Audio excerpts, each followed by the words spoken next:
All good? Maybe it's on that computer, maybe. Sorry. Good. Okay. Okay. Good evening, everyone. We'll get the meeting started. We don't quite have quorum, but we'll continue with the meeting. We have a couple of presentations and reports to get through. So I just want to take a moment to remind everyone that this meeting is being recorded, and that if you could speak into the microphone when you're speaking, that would be appreciated. Okay, so we will call the meeting to order. Join me in the sign of our faith. The Son, Holy Spirit. We come together in hope from different community groups, answering the call, service, pieces of the same puzzle. We come together in gratitude for the trust placed in us, for the opportunity to serve pieces of the same puzzle. We come together in respect, aware of our diversity, willing to work for the good, pieces of the same puzzle. We come together in awe of the wonder and beauty of each of God's children, pieces of the same puzzle. We come together in God's name, and as we work together toward the same goal, each piece of the puzzle begins to fit neatly into place, creating a breathtaking picture of love, compassion, courage, and grace. Okay, great. And I guess we'll have our land acknowledgement.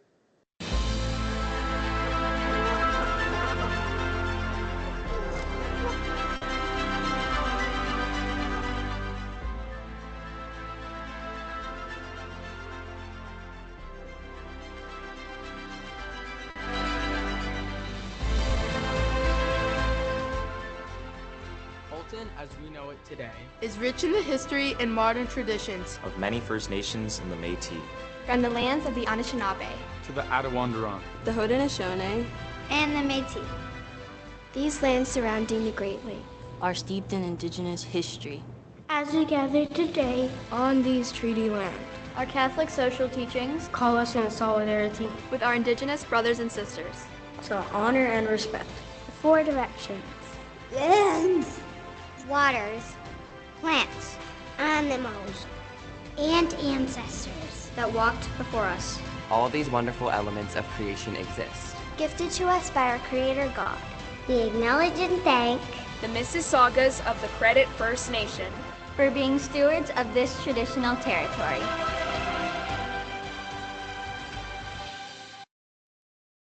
Great. Thank you, Margaret. Just to let everyone know, Trustee Agnew is not able to make the meeting tonight, so I will be stepping in as chair. Item number 1.2, I understand because we don't have quorum, we can't vote on approving motions or agendas or minutes. So we will just maybe push that to the next meeting, defer it, and the minutes will defer to the next meeting in March, and I go on to item number 2, declarations of conflict of interest. Does anyone have any declarations of conflict of interest tonight? Okay, great.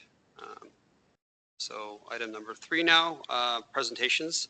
So we have, all good? Still echoing? Okay. Jude? Sorry, yeah. Is that okay for everyone, or do you want me to stop? No, it's okay. Okay, all right. Yep. So we'll have our only presentation tonight. Apologize. Kids Feeding Kids Initiative. Claudia Bauman, special education consultant, is here with us, along with Victoria Craig from Halton Catholic Children's Foundation, and Colin Duetta from Social Impact Games. If you're ready to go, thank you. Welcome.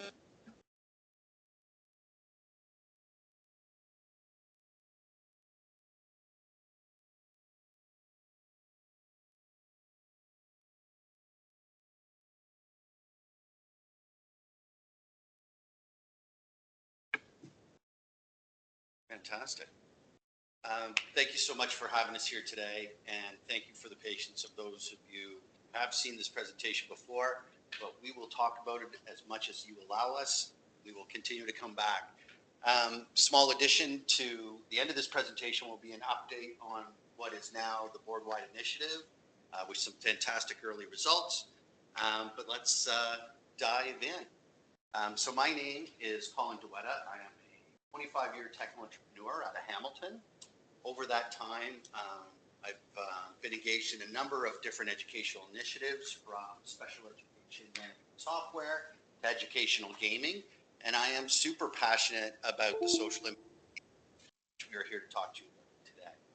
social impact game started with an investment thesis around can we measure positive social actions and can we inspire positive social actions? Through a lot of investigation and some patented algorithms, we settled on game economy, and we found that it had some special benefits that we could leverage. Because of that economy, we could do some different and interesting social impact reporting. We could activate communities, and we could activate subsets of those communities. So for us here today, it's around impact reporting, activating students for the social good, and getting them active in the communities and activating their families in the same process. So what is it we actually do? What it does in its simplest form,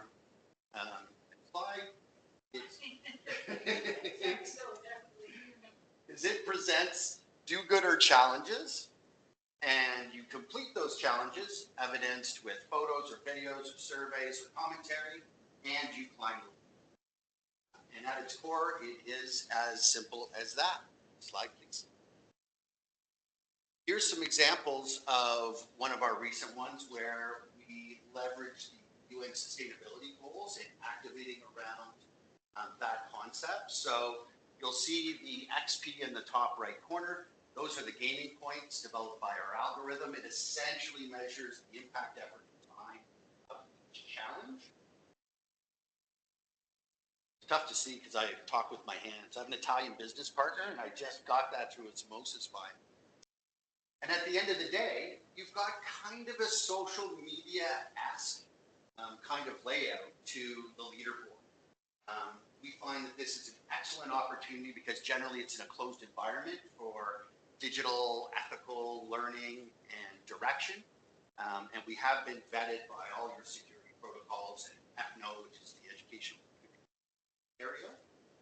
And it really forms this kind of rich tapestry evidence of the social impact we're having. And what we found is by utilizing this methodology, we can inspire additional social impact and activity inside the impact game as competitive kindness kind of takes hold. Next slide. The really cool thing we get out of this is some very unique kind of reporting. So on each of our challenges, there are things called attributes, and it allows us to measure things like student character development. Very unique things like Ontario Catholic graduate expectations. And again, develop these kind of really interesting reports. I like to say that nobody really goes to a section of your website and loads and reads that 50-page social impact report, but we're able to kind of convey stats and activity in kind of an interesting way.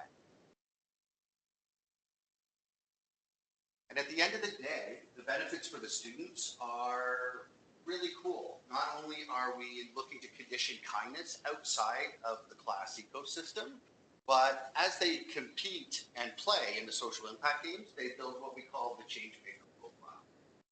As an employer, I can tell you that I see a lot of honors type graduates, but you're always looking for that differentiator. And something like this that shows the impact they've had in their community and what resonates with them, it's a really cool differentiator when you're looking at those post-secondary and career type applications.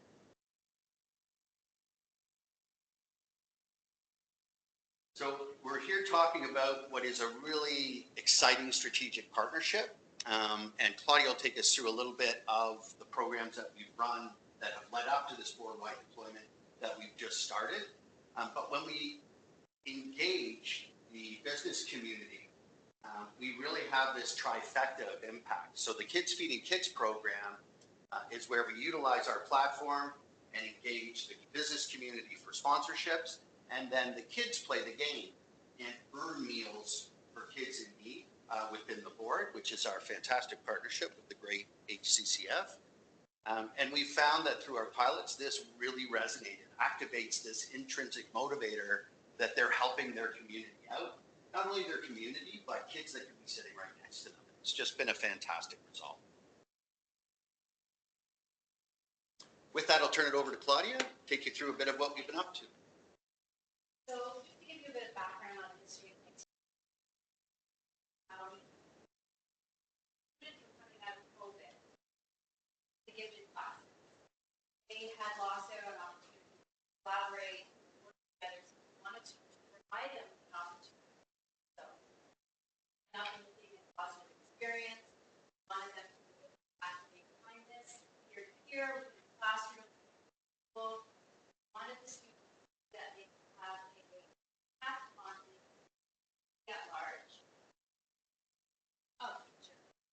We wanted them to see that they could have impact on the community at large.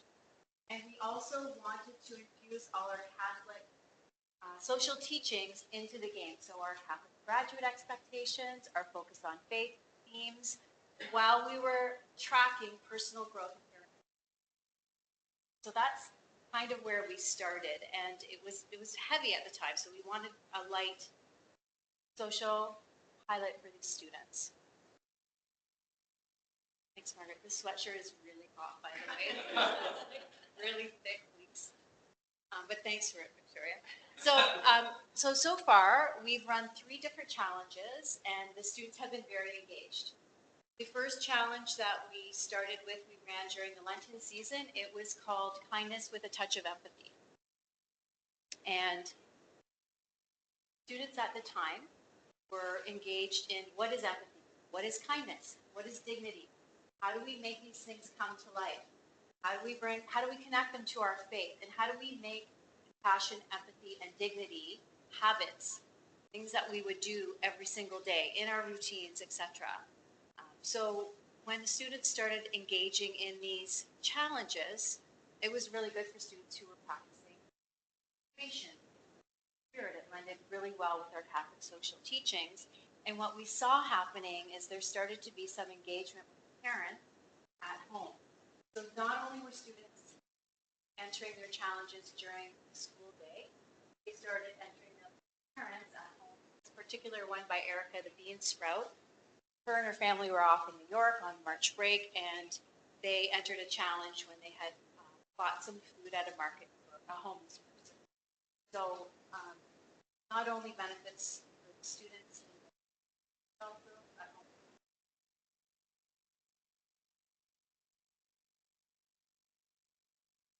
Our next challenge theme was mental health matters, and at the time, students in the gifted classes at large, overthinkers, stressed out sometimes.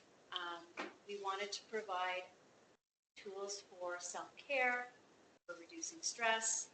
Students with anxiety, we wanted to be able to give them some tools. So we infused these strategies, these tools from the mental health strategy from our board, from Mental Health Ontario, just some high-yield strategies and challenges for the students that they would run on a daily basis. They would have to actually do the challenge for 20 to 30 days in order to receive points, get an idea of what these high-yield strategies felt like when they were added to their daily routine over a course of a period of time. So we feel that there's a lot more work that can be done in this area of mental health matters. We also were providing the students with information. How do you recognize a family member that's struggling or stressed out? How do you recognize a friend that might be struggling with mental health? So again, a lot of area for growth here, but that was our second theme, and it went quite well. Then our third theme and our third challenge, I feel, was our best one yet. This is when we linked up with Victoria Craig from Children's Foundation. Colin was like, let's have students actually do these challenges and have it be meaningful so that when they're doing the challenges, their points.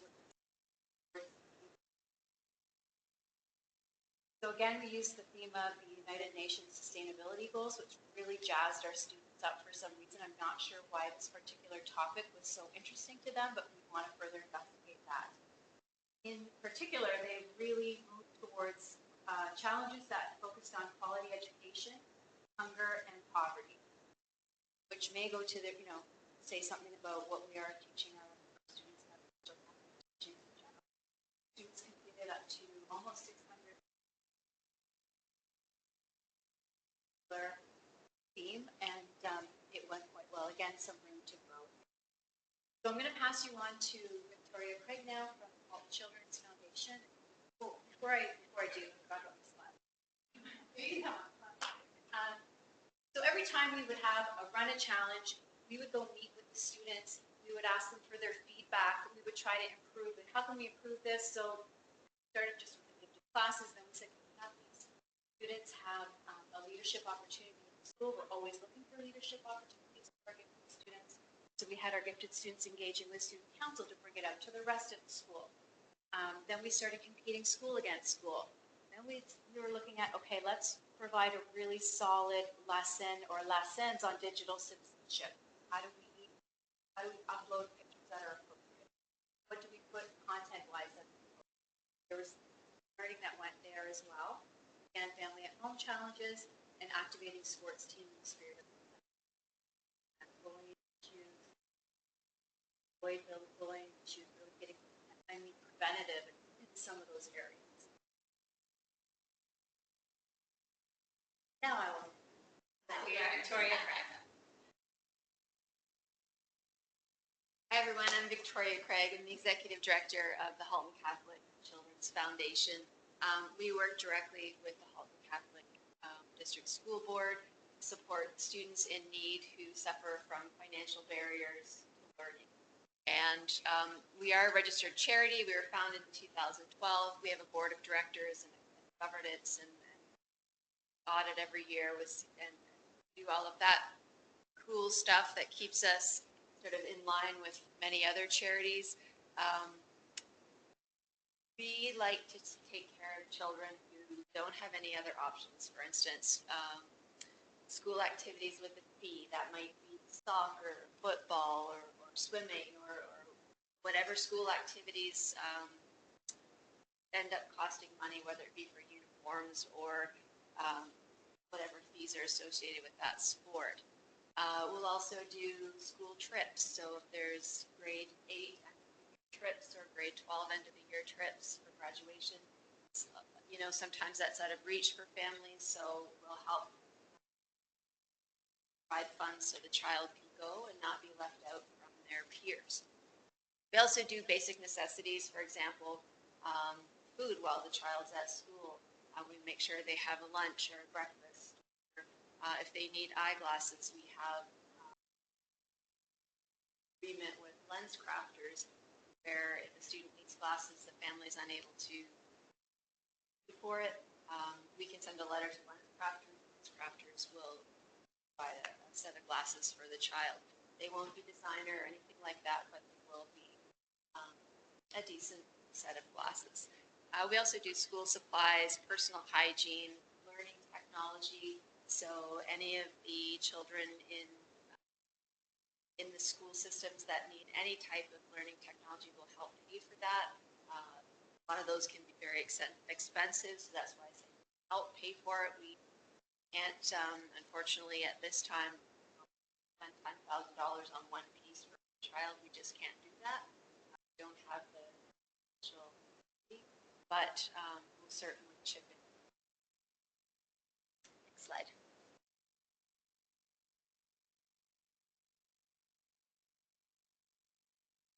What does that mean rolled up? It's basically we want to help kids succeed at school and provide support to families in need. And the vision is that all of that happens regardless of financial barriers that a child may face. Will help.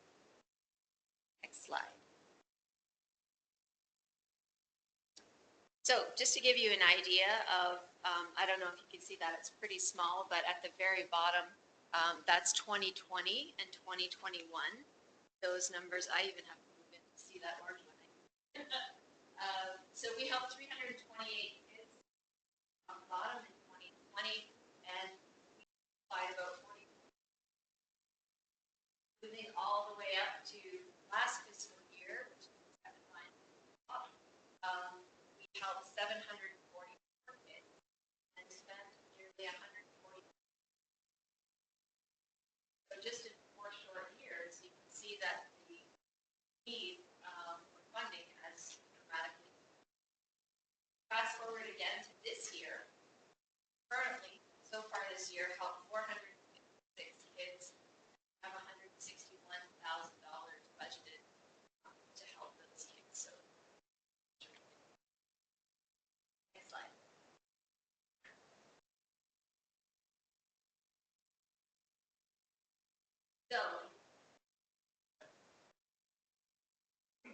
So just to recap on why we're here today and what it is we're doing, this unique program is a more interesting way to engage the business community. The story is fantastic. It's a little more than kind of throwing in the donation or having a sign at a golf tournament. The corporations get unique social media assets around not only how they're sponsoring Meals for Kids in Need, but how we're helping to develop kids' kind of character along the way. Slide. And we also have some unique assets. So the sponsors receive an impact report that outlines the challenges the kids did and how much impact was done. And the do-gooders really love the t-shirts as well. We'll do things like pizza parties for the top do-gooders and things like that. So, I mean, what we're here today to do is really kind of drive awareness to the program and what it is we're doing. If you can see opportunities to kind of leverage this kind of program or help activate the program that's ongoing right now, that would be absolutely amazing. And I'll take the opportunity actually to talk about, just very quickly, the program that's now just launched. So through the great work of Claudia and Victoria and the success of our pilots, last Wednesday we did launch board-wide. We had corporate sponsorships to the tune of $50,000. And over the last 5 days, these kids have submitted over 600 social impact challenges and earned well over 300 meals to date. So an amazing result, considering that we just launched Wednesday. There was a weekend in there. We saw a ton of family-based impact challenges done over the weekend, which is one of our core outcomes. And one of the fastest starts in social impact games history. I do believe we surpassed NHL legend Paul Coffey's Shoot for Change, where he challenged hockey.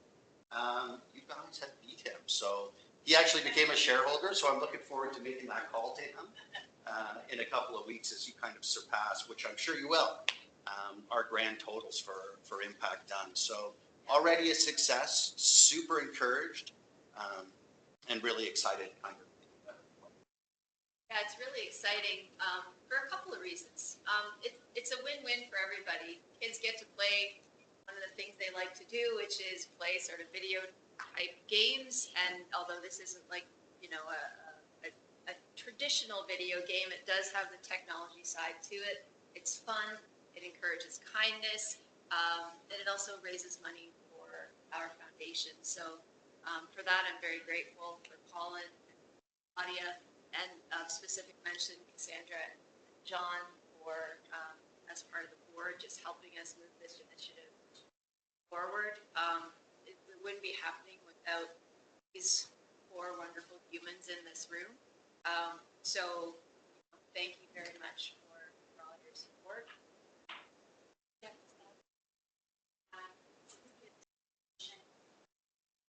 Running for a month. I also want to see that as well.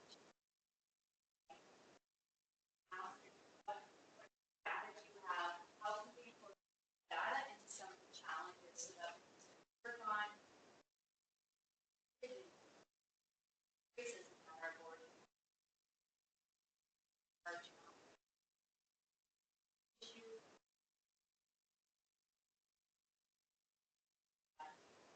Access to their IDs for whatever challenge that wants to get claims, very flexible with any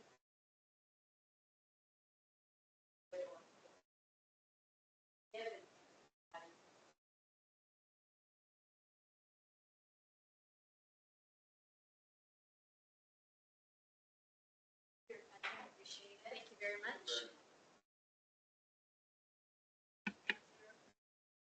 That's great. Thank you so much for that presentation. It's a great initiative and program. Questions to anyone out there who wants to ask questions, or Director Klein have questions? I remember your first show a few weeks ago. I loved it. I was there. Second show was great. You're getting better. Every show gets better. Okay. Hats off to you.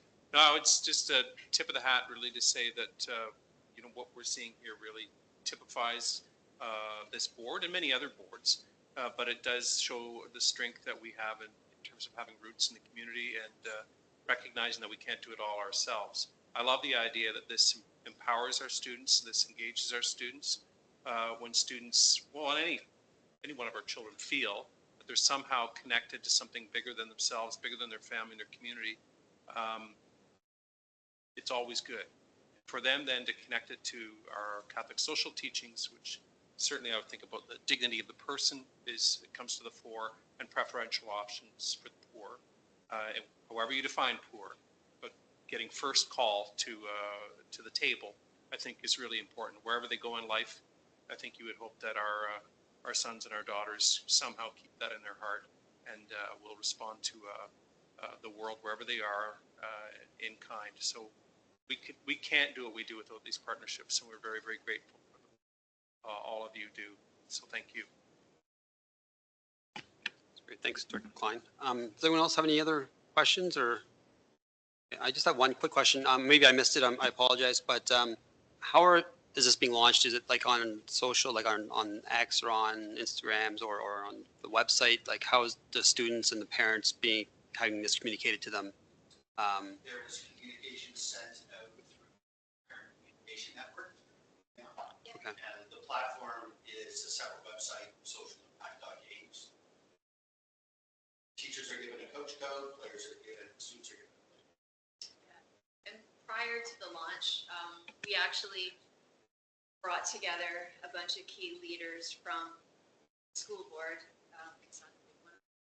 and several others. I think there was probably 25-ish or so, like principals, vice principals.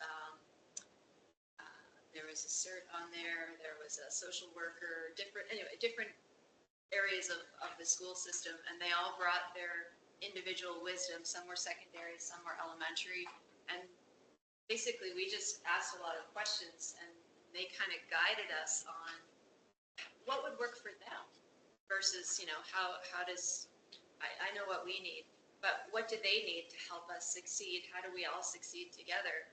And from my lens, that made at least my part of the job easy.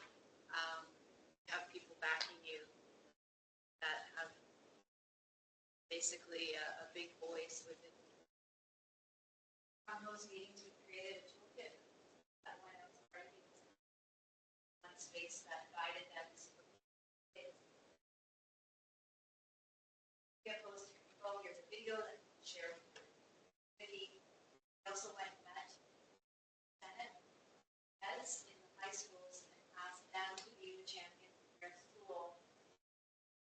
Asked them if they wanted to participate hours toward their hours of their 20 hours by vetting the responses that are coming in. Have some students timestamps provided that process. They're amazing. I had it. The student trustees and senators are pretty cool. Anyway, so that's how we're engaging them. Yeah, it did. Thank you. Thank you very much. Does anyone have any other questions, comments? Okay, well, I want to thank you all for coming. That was a great presentation, awesome initiative, and it looks like it's capturing the spirit of the board and the students and what we want our children, our students to grow up to be. So awesome stuff. Thanks so much. And thank you. Yes, thank you for coming. Thank you.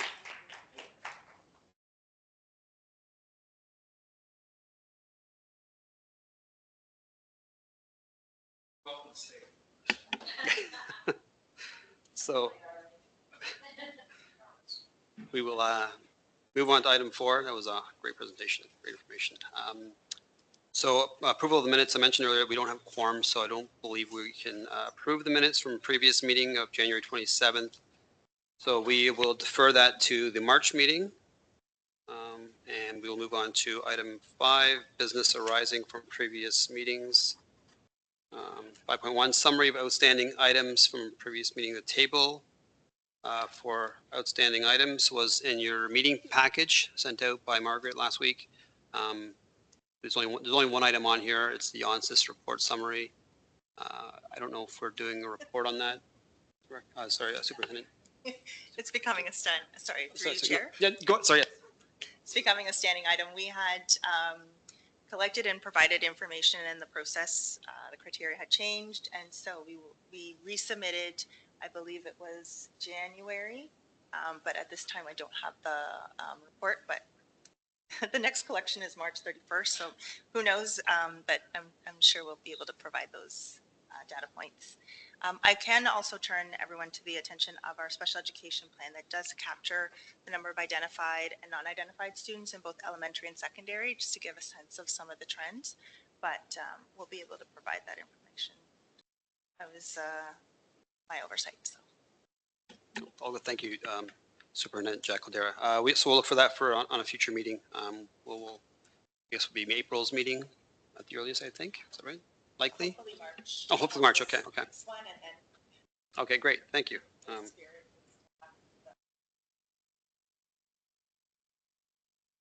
thank you. Okay, so on to item 6, policy review. We don't have any policies to review tonight, although we do have a policy.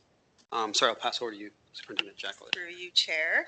I believe you would have received, and it's also in the superintendent report, the I-44, Student Mental Health and Wellbeing. It's not up for review until May 2025. It was last reviewed in May of 2022, so we have some time. But sorry, I keep talking to this side of the room, but they're not SEAC. So there will be an opportunity to receive some feedback, and perhaps maybe at our next meeting.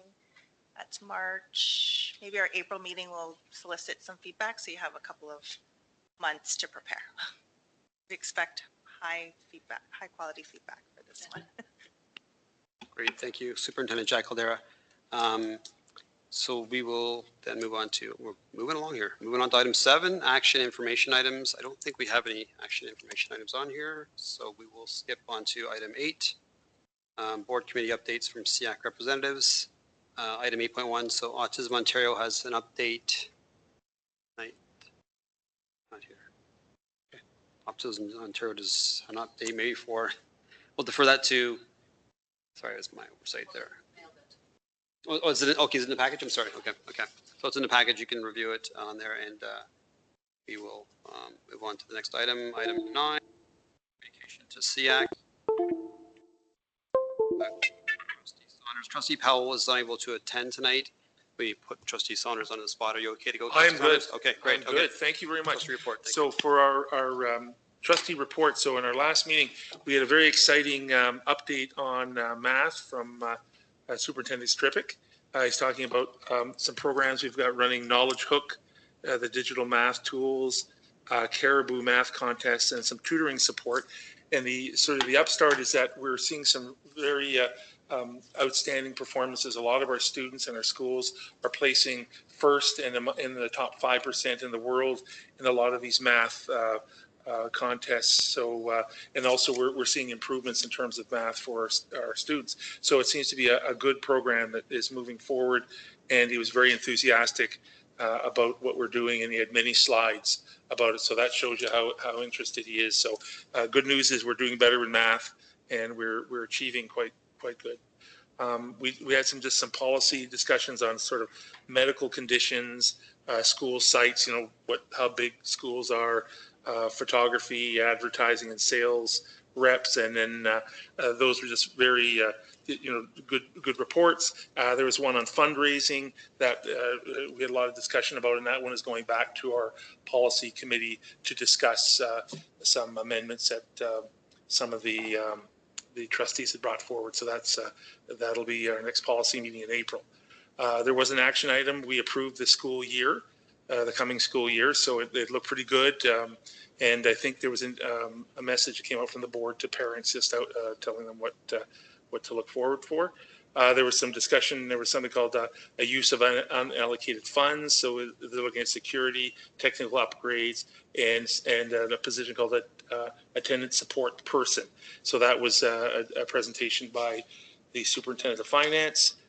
We were also introduced to our new student trustees for next year. So quite exciting. We were introduced to Valini Parasham from Burlington, Maria Sophia Adelaide from North Halton, and Ropier Hannah from Oakville. So those will be our new student trustees starting. Sorry, Director, when do the new student trustees start? September. Yeah. So they look quite keen, and we met them, and they seem very pleasant. We had a very uplifting director's report, as usual, in achieving, and correct me if I'm getting anything wrong here, we had, you talked about career coaching for grade 9s and 10s by a group called Halton Industry Education Council. We had, in terms of believing, the director talked about our initiatives that, to support our living faith, with a big emphasis on the Jubilee Cross pilgrimage. Very exciting stuff. Belonging. We were given some good news that one of our staff, Amanda Gonzalez, has won a Leadership in Education award. So that was good news. And then becoming, the director let us know that we've got some funding for Our Lady of Victory in Milton. They're going to be adding, I think, 279 spots for students. And we're also got approval for a new school in North Oakville for about 671 students, so quite a large school, and that'll be opening about 2028 September. So exciting news. We then had a very nice student trustee updates where they talked about something, they didn't actually say what DECA provincials were, but they had done, it was some sort of they go and they produce cases and make presentations. So they had done well enough that they were invited to Orlando in April to continue presenting. So that was good. They talked about believing, about how chaplains had opened up the chapels during an exam time. They talked about faith and about the Jubilee celebrations. In terms of belonging, they talked about the Black Excellence Symposium that was held on February 20th with a theme of empowering the future. And on becoming, the trustees, some student trustees had attended the OSTA AECO Educational Conference in Ottawa, February 13th to the 16th, where they meet other students and they, I guess they discuss what's happening. There was just sort of one other thing I missed. There was a presentation on budget estimates. It was just the schedule of when the budget will be brought to the board, when approvals have to be made. So we had that as well. So that is my trustee update. Once again, an exciting meeting, longer than normal. Lots of issues to discuss, but a good meeting as usual.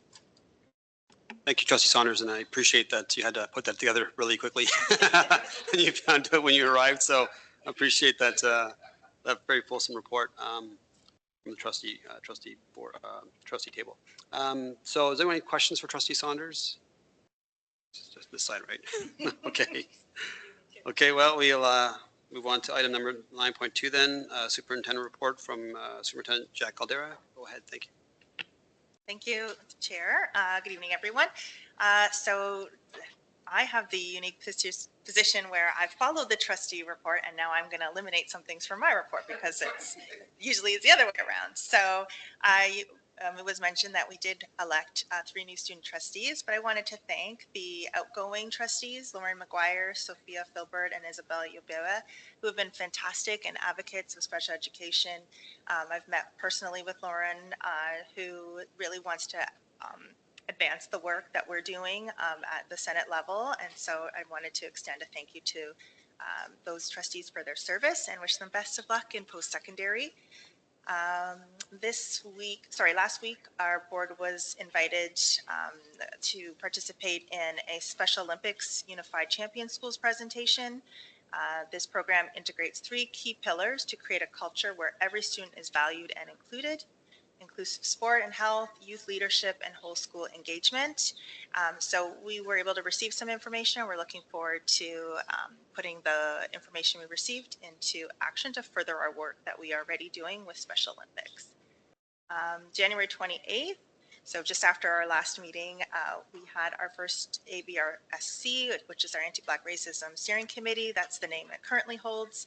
And this is in response to the audit that took place. I have the privilege of being a part of that committee and to hear and engage and learn from our community members who identify as Black and their experiences. And it's helping to inform some additional decision-making that we're making within special education services. But of course, the entire board will benefit from learning and engaging in these conversations.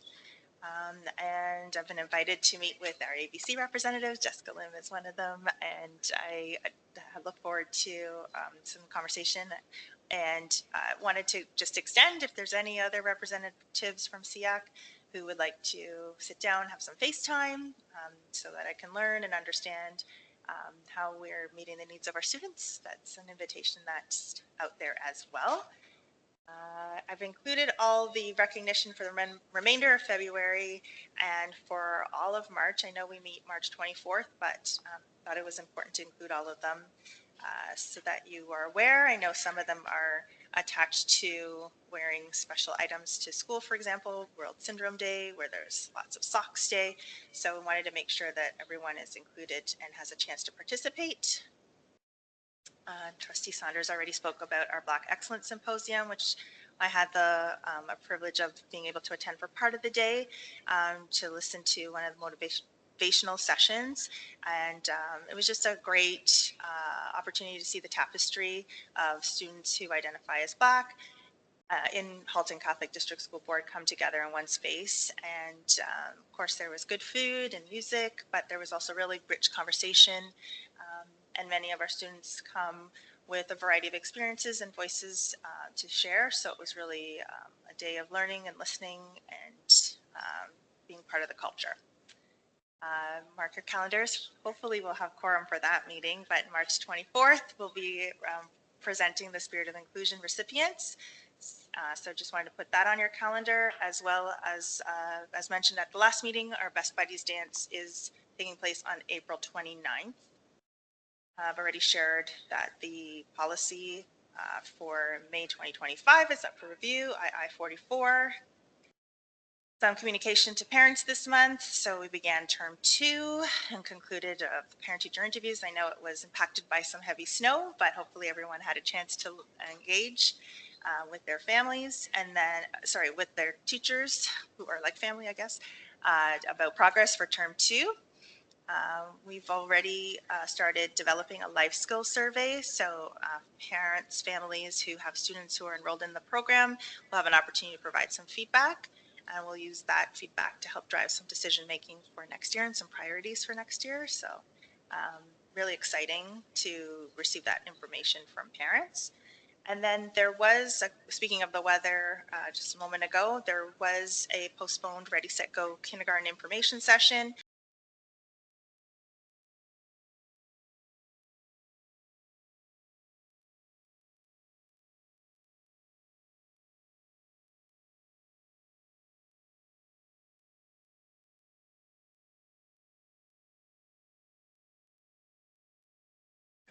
We'll be on our Lenten journeys at that time.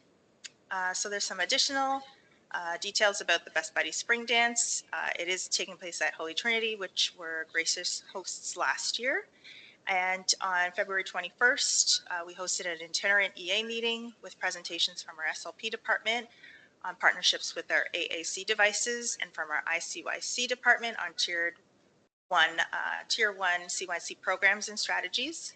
And both presentations allowed the IEA team to enhance their knowledge and skill as they continue to support our school-based EA teams with the successful support of our students.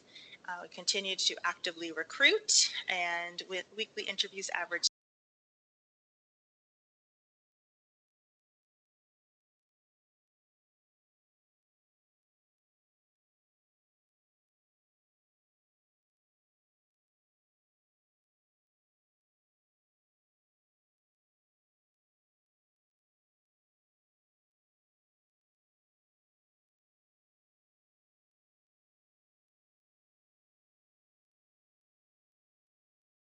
motivation, behavioral momentum, and prompting, and approximately 75 staff will be participating in those workshops.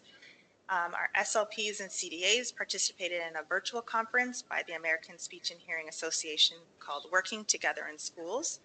Workshop topics included building a neurodiversity affirming classroom, coaching for collaboration and change, building AAC capacity, and supporting children with DLD, and addressing early literacy through partnerships with educators. Of course, all those topics would be very beneficial for those working in schools. So really fortunate to be able to participate. And as part of the Halton FASD resource team, some of our staff participated in training on suggestibility and confabulation in individuals with FASD by Dr. David Jr. Gilbert, who comes from the University of Salford. Additionally, Robin Bryan and Andrea Jones presented a session on resources for school staff as part of Halton FASD's special topic series of webinars.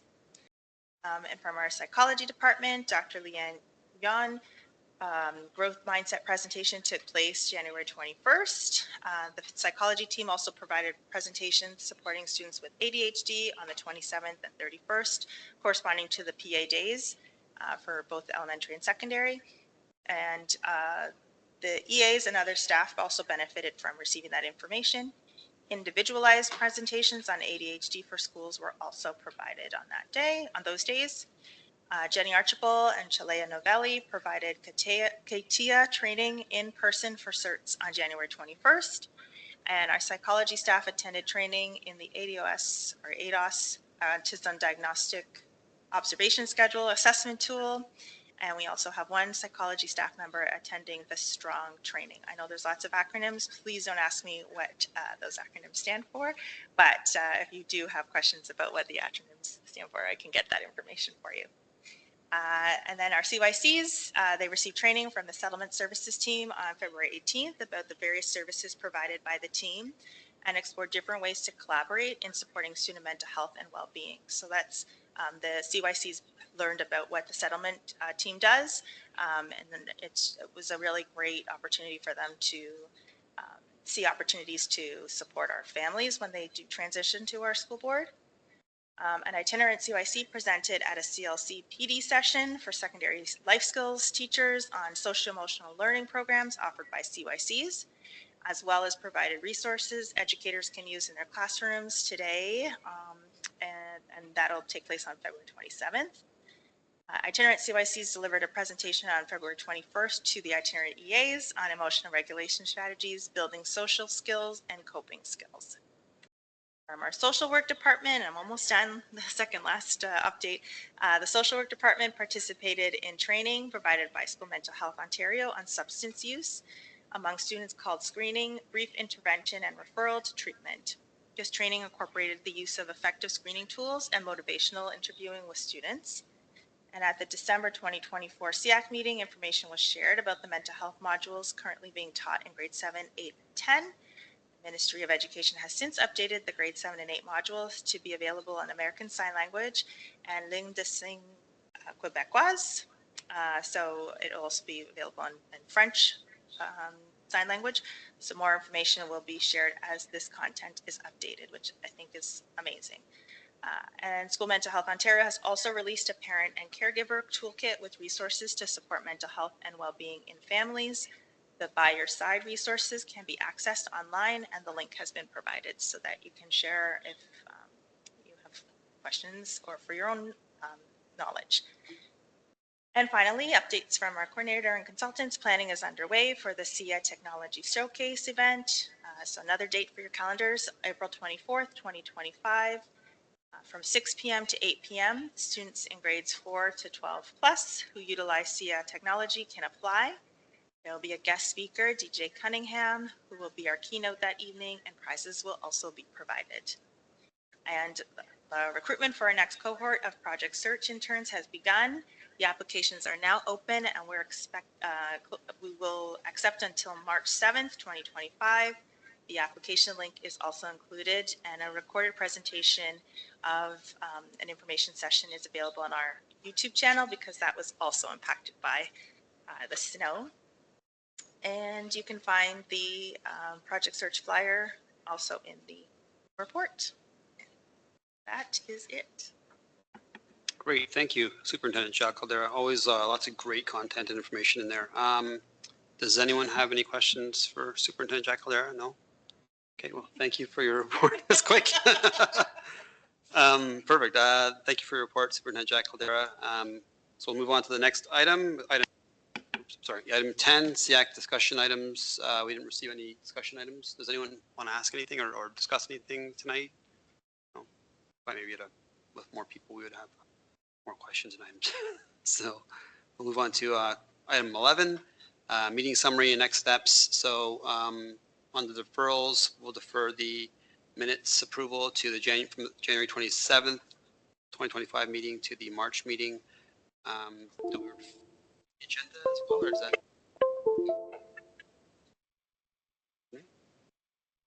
can approve it, the agenda. So should we go back and approve that then? Okay. Chair, I was just doing a quick research, and it looks like when you don't have quorum, you can still approve the agenda during the meeting without quorum. I'm going to be stuck here. Thank you, Superintendent Jackalera. Okay, so we approve the agenda right now before I forget. Can I get a mover? So Amanda. I'll move it. Amanda is going to move it. Can I second her? Trustee Saunders will second the approval of the agenda. Thank you very much. Sorry about that, everyone. So we will approve the agenda. And back on to item 11 now, jumping around here. We will, policy I-44 review for May 2025. If anyone wants to review that, there's just a heads up that that'll be presented, I guess, in May 2025. Student mental health and well-being policy.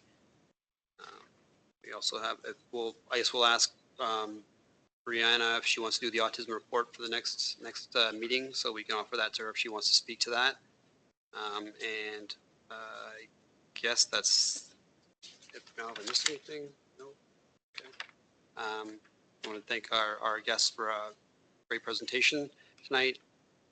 And we will, the next agenda will be, moving on to item 12 now. The next agenda will be Monday, March 24th, 2025, 6:30 p.m. That's an early start because of the Spirit of Inclusion Awards. Before we move on, I just want to say that the list of candidates was exceptional again this year. Always a tough decision. They're all very, very deserving candidates. It took us a while to find the winners, so we'll be announcing those at the next meeting. And thank you again to the members of the subcommittee for their participation in that Spirit of Inclusion subcommittee. Item 13, so resolution for absentees. I assume we can move that. Yeah, okay, can I get a mover? Mover Trustee Saunders. Move. Oh, sorry, I should probably mention the absentees. Sorry, getting ahead of myself. So Rhonda, Brianna, Trish, Tracy, Brenda, and Abiola are absent from this meeting. Can I get a resolution? Or thank you for Trustee Saunders as seconder. Thanks, Amanda, a second. Perfect. Now, adjournment so we can get out of here. Can I get a mover for adjournment? Trustee Saunders will move it, and a seconder. Jessica will second it. Thank you, Jessica. And we'll do our 14. And we will move on to our closing prayer. Join me in a sign of our faith. Father, Son, Holy Spirit, name. Amen. Blessed are you, O God of all creation. Each day you spread before us the rich and wonderful diversity of the human family created in divine splendor of your love. Fashioned in your image, you call us to love one another with the same tender care with which you brought us to creation. Each one of us is but one small part of the glory that is you. As we serve the students and families of the Halton Catholic District School Board on the Special Education Advisory Committee, fill us with your grace, guide us with your wisdom, and give us the strength and courage to do your work so that it always be said of our every act, God saw that it was good. Amen. Thank you, everyone, for coming, and we will see you next time. Take care.